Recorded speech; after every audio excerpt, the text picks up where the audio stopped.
Bonjour, Samuel Baudouin, je suis installé avec mon frère depuis 2012, donc sur la commune de Mauzé-sur-le-Mignon, dans les Deux-Sèvres, entre Niort et La Rochelle. Nous cultivons 200 hectares en semi-direct sous couvert et nous élevons 400 chèvres de race Saanen, donc nourris principalement par les fourrages produits sous exploitation et complémentaires en matières premières, principalement produites aussi sous exploitation. Donc nous on est 2,5, c'est-à-dire qu'on est tous les deux avec mon frère, on est aussi un apprenti, donc on avait vraiment besoin de gagner du temps sur la distribution de la ration pour les chèvres et on avait aussi donc forcément besoin et l'envie de faire plus de lait et troisième axe, on a optimisé la surface fourragère pour le troupeau. Donc c'est-à-dire qu'on produit essentiellement de l'enrubanage de raie gras et du foin de luzerne. Donc il fallait vraiment qu'on puisse optimiser la surface à mettre en face pour avoir le plus aussi de culture de vente possible.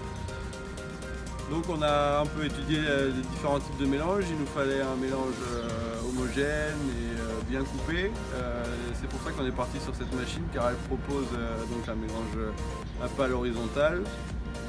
Les témoignages, les échos, les essais prouvent que c'est vraiment ce qui sort le mieux en qualité de mélange.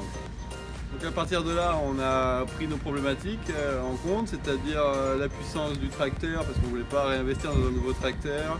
Il fait que 80 chevaux, il a un seul distributeur hydraulique. C'est vrai, voilà, il fallait que la machine puisse s'adapter à lui et pas l'inverse.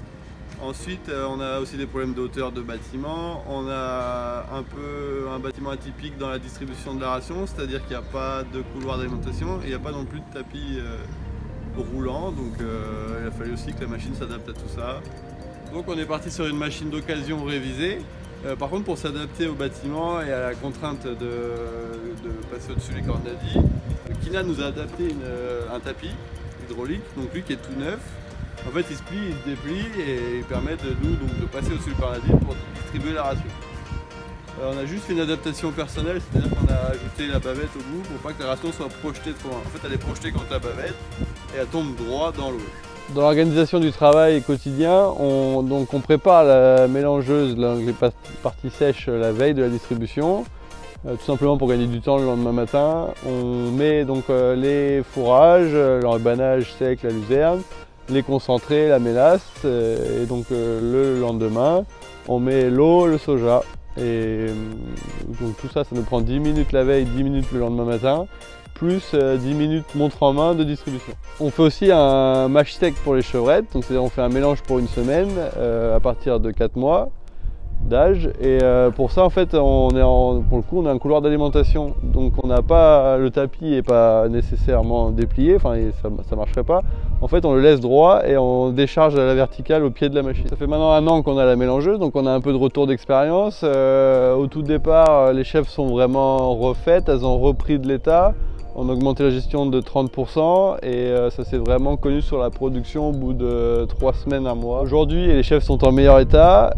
On a vu donc pendant les mises bas, sorties de mise bas, les chèvres impeccables, comme si elles n'avaient pas mis bas quasiment.